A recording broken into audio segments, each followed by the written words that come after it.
लोकसभा में हुई धक्का मुक्की का मुद्दा, भाजपा और कांग्रेस के विधायकों ने एक दूसरे के खिलाफ जमकर की नारेबाजी। उसके बाद अनिश्चित काल तक के लिए विधानसभा की गई स्थगित। दिल्ली लोकसभा में हुई धक्का मुक्की का मामला मध्य प्रदेश विधानसभा में जमकर गूंजा। मध्य प्रदेश विधानसभा में सबसे पहले नेता प्रतिपक्ष उमंग सिंघार के नेतृत्व में कांग्रेस विधायकों ने राष्ट्रपिता महात्मा गांधी की प्रतिमा के सामने जमकर विरोध प्रदर्शन किया। उनका आरोप था कि राहुल गांधी को फंसाने के लिए और परेशान करने के लिए भाजपा की तरफ से इस प्रकार से कृत्य किया गया है और राहुल गांधी के खिलाफ एफआईआर दर्ज कराई गई है। लिहाजा भारतीय जनता पार्टी को यह एफआईआर वापस लेनी चाहिए। वहीं सदन में भारतीय जनता पार्टी के विधायकों ने अचानक हंगामा करते हुए लोकसभा का जिक्र किया और कहा कि राहुल गांधी को माफी मांगनी चाहिए। जिस प्रकार से राहुल गांधी ने भाजपा के सांसद को धक्का मारा और वो घायल हुए, तो वो लोकतंत्र की हत्या है। लिहाजा राहुल गांधी माफी मांगे, नहीं तो इस प्रकार का आंदोलन पूरे प्रदेश में चलाया जाएगा। इन सारे घटनाक्रमों के बीच जब सदन के अंदर पक्ष और विपक्ष दोनों तरफ से वाद और विवाद की स्थिति काफी बन गई और दोनों तरफ से नारेबाजी शुरू हो गई, बाबा भीमराव अंबेडकर का नाम लेकर भाजपा और कांग्रेस दोनों के विधायक प्रदर्शन करने लगे, तो आखिरकार विधानसभा अध्यक्ष नरेंद्र सिंह तोमर ने विधानसभा को अनिश्चित काल तक के लिए स्थगित कर दिया। भारी हंगामे के बीच कांग्रेस विधायकों का कहना है कि केंद्रीय गृह मंत्री अमित शाह माफी मांगे। वहीं भारतीय जनता पार्टी विधायक दल का कहना है कि राहुल गांधी माफी मांगे। इस माफी के चक्कर में आखिरकार विधानसभा को स्थगित कर दिया गया। भोपाल से एक्सप्रेस रिपोर्टर के लिए संदीप मिश्रा। राहुल गांधी के दोहरी नागरिकता के मामले में इलाहाबाद हाई कोर्ट ने केंद्र से स्पष्ट रुख पेश करने की अपेक्षा जताई है। लोकसभा में नेता विपक्ष राहुल गांधी की नागरिकता को लेकर दायर जनहित याचिका पर सुनवाई में कल इलाहाबाद हाई कोर्ट की लखनऊ बेंच की कोर्ट ने 8 सप्ताह का समय दे दिया है। वहीं गृह मंत्रालय ने हाई कोर्ट में बताया कि उन्होंने यूके सरकार को पत्र लिखा है। भारतीय नागरिकता रद्द करने के अंतिम निर्णय के लिए उन्हें 8 सप्ताह का समय चाहिए। अगली सुनवाई अगले साल 24 मार्च को होगी। याचिकाकर्ता यस विघ्नेश शिशिर ने याचिका में दावा किया है कि राहुल गांधी ब्रिटिश नागरिक हैं, उनकी भारतीय नागरिकता रद्द की जानी चाहिए और उन्होंने ब्रिटिश सरकार के कुछ ईमेल और दस्तावेज जुटाए हैं। यह राहुल गांधी की कथित ब्रिटिश नागरिकता का सबूत है। अगर राहुल गांधी की ब्रिटिश नागरिकता साबित होती है तो उनकी लोकसभा की सदस्यता अपने आप समाप्त हो जाएगी। राहुल गांधी के नागरिकता मामले ने अब राजनीतिक गलियारों में तूल पकड़ लिया है। अब देखना होगा कोर्ट इस मामले पे क्या फैसला लेती है। लखनऊ से एक्सप्रेस रिपोर्टर पवन सिंह। अमरोहा जनपद में बदमाशों को हौसले बुलंद है, जहां बदमाशों ने एक युवक पर जानलेवा हमला कर दिया। घायल को अस्पताल भर्ती कराया गया है। पुलिस पूरे मामले की जांच पड़ताल में जुटी हुई है। यह पूरा मामला अमरोहा थाना क्षेत्र में स्थित पुष्कर कॉलोनी का है।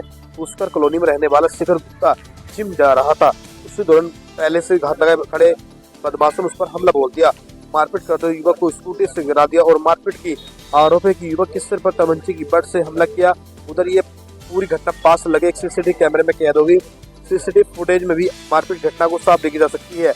घटना के बाद आरोपी युवक को लहलवन करके फरार हो गए। घटना के बाद परिवार के लोग मौके पहुंचे और युवक को थाने ले गए और जहां पुलिस ने युवक को जिला अस्पताल पहुंचाया है। इसके साथ ही घटनास्थल पर जाकर पुलिस ने जांच पड़ताल की।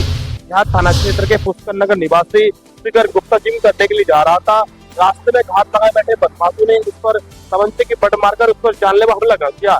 इस दौरान बदमाशों ने फायरिंग देखी। इस पास लगे सीसीटीवी कैमरे पूरी घटना कैद हो गई। घटना की जांच पड़ताल की जा रही है। जल्दी बदमाशों को गिरफ्तार कर लिया जाएगा। Express reporter Kapil Kumar, Amroha. आबकारी विभाग ने अवैध मदिरा की रोकथाम के लिए अलग अलग स्थानों पर दी दबिश। इस दबिश में जब्त अवैध मदिरा व अन्य सामग्री की कुल कीमत लगभग 4,20,000 रुपए बताई जा रही है। कलेक्टर कर्मवीर शर्मा के आदेश तथा सहायक आबकारी आयुक्त अभिषेक तिवारी के निर्देश पर अवैध मदिरा विक्रय एवं निर्माण के विरुद्ध वत्स महेश्वर के आबकारी दल द्वारा अवैध मदिरा निर्माण व विक्रय के चिन्हित स्थानों पर ग्राम खराड़ी, जलकोटा, इटाउदी, बड़ापुरा, गढ़ी, भूरीबेड़ी, केरियाखेड़ी में अलग अलग स्थानों पर तबीज दी गई। इस दौरान 151 लीटर हाथ भट्टी मदिरा जब्त की गई है। वहीं 3900 किलोग्राम महुआ लहान मौके पर नष्ट किया गया है।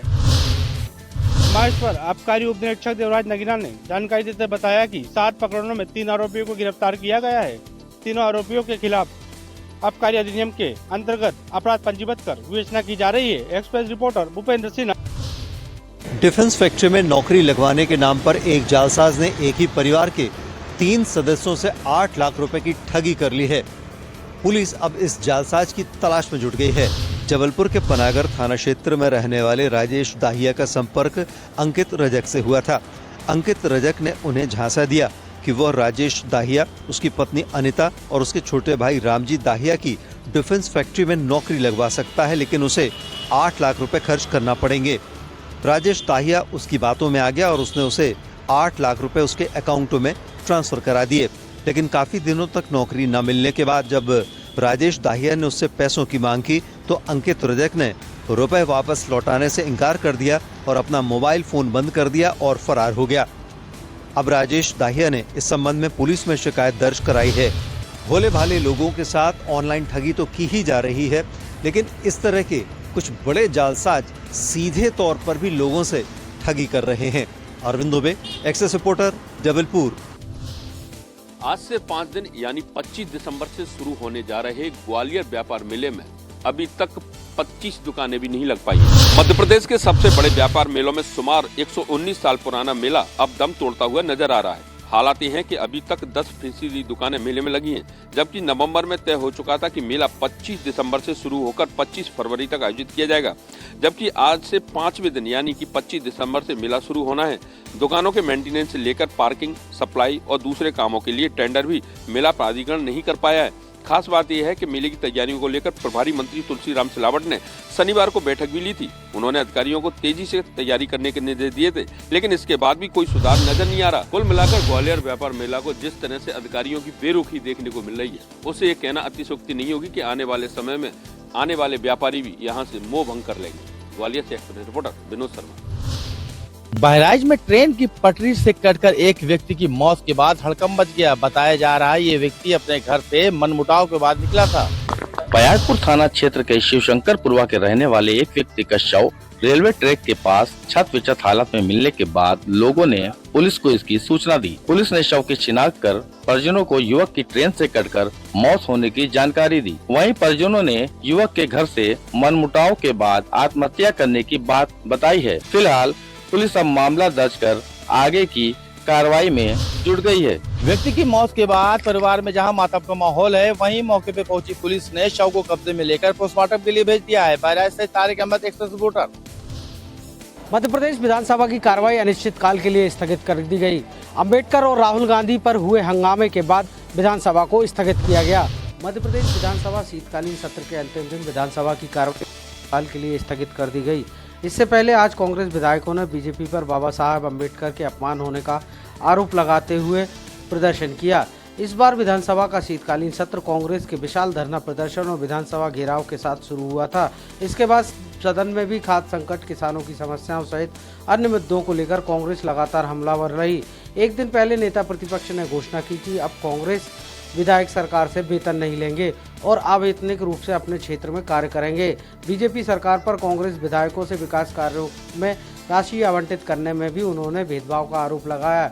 इसके अलावा अगर बात की जाए तो इस शीतकालीन सत्र में सरकार ने 22,000 करोड़ से अधिक का अनुपूरक बजट पास किया। साथ ही साथ 10 महत्वपूर्ण विधेयक भी इस विधानसभा के शीतकालीन सत्र में लाए गए। सरकार ने जहां इस सत्र को सफल बताया, वहीं विपक्ष का कहना है कि हंगामे और मुख्य मुद्दों से सरकार भागती हुई दिखाई दी। एक्सप्रेस रिपोर्टर के लिए भोपाल से कुमार संदीप। लटेरी के आनंदपुर रोड पर खेत में काम करने के दौरान हाई टेंशन लाइट की चपेट में आने से एक युवक की मौत हो गई है। घटना की जानकारी मिलने के बाद परिजनों ने सोन चौराहे पर शव रखकर विरोध दर्ज कराया। साथ ही मामले में दोषियों के खिलाफ कार्रवाई की मांग की है। पुलिस की समझाइश के बाद मृतक के शव का पोस्टमार्टम कराकर परिजनों को सौंप दिया है और मामले में मर्ग कायम कर मामले की कार्रवाई शुरू कर दी है। बताया जा रहा है कि मृतक पेड़ पर चढ़कर लकड़ी काट रहा था, इसी दौरान हाई टेंशन लाइट की चपेट में आ गया। लटेरी से स्वराज एक्सप्रेस के लिए express reporter Vinod Suryavanshi. Hamirpur DM ने किया सदर तहसील का औचक निरीक्षण के दौरान कुछ खामियां भी पाई गई। हमीरपुर जिले की सदर तहसील का आज जिलाधिकारी घनश्याम मीना ने औचक निरीक्षण किया है।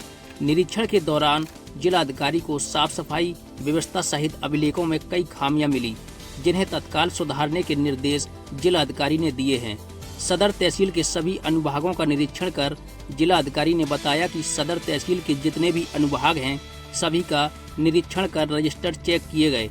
निरीक्षण के दौरान 1-2 जगह खामियां मिली, वही तहसील में गंदगी को लेकर तत्काल साफ सफाई के निर्देश दिए हैं। साफ सफाई को लेकर जिलाधिकारी ने आवश्यक निर्देश भी दिए हैं और साफ सफाई करने के बाद वहां पे गार्डन भी लगाने के निर्देश भी दिए हैं। एक्सप्रेस रिपोर्टर के लिए हमीरपुर से धर्मेंद्र महाजन। छत्तीसगढ़ विधानसभा के शीतकालीन सत्र के सदन से लेकर सदन के परिसर के बाहर भी विपक्षी सदस्यों ने जमकर हंगामा किया और जमकर सरकार के खिलाफ नारेबाजी की। सत्र के आखिरी दिन विपक्ष की ओर से कानून व्यवस्था को लेकर स्थगन प्रस्ताव लाया गया था और कांग्रेस के जो तमाम जो सदस्य हैं वो प्रदेश की कानून व्यवस्था, लूट, हत्या, बलात्कार, चाकूबाजी की घटना, इन तमाम घटनाओं का जिक्र करते हुए सरकार पर सीधे तौर पर निशाना साधा और लगातार ये बातें कही गई और इस पर ग्राह्य कर चर्चा कराने की मांग की। हालांकि आसंदी ने इस पूरे मामले में गृह मंत्री का वक्तव्य लेने के बाद इस मामले को अग्राह्य कर दिया, जिसके बाद विपक्षी सदस्यों ने वेल में घुसकर नारेबाजी की और उसके निलंबन के बाद वे विधानसभा परिसर के बाहर स्थित गांधी प्रतिमा पर पहुंचकर नारेबाजी की और उन्होंने पूरे दिन भर की कार्रवाई से अपने आप को अलग कर लिया। सत्र के आखिरी दिन सदन में सत्ता पक्ष और विपक्ष के बीच जमकर आरोप प्रत्यारोप पर नारेबाजी देखने को मिला और हालांकि जो स्थगन प्रस्ताव को अग्राह्य करने के बाद विपक्ष की ओर से जो सदन की तमाम जो कार्रवाइयां है उससे अपने आप को अलग कर लिया गया। रायपुर से एक्सप्रेस रिपोर्टर दिलीप साहब। लाल किले एक्सप्रेस रिपोर्टर में इतना ही। आप देखते रहिए स्वराज एक्सप्रेस। नमस्कार।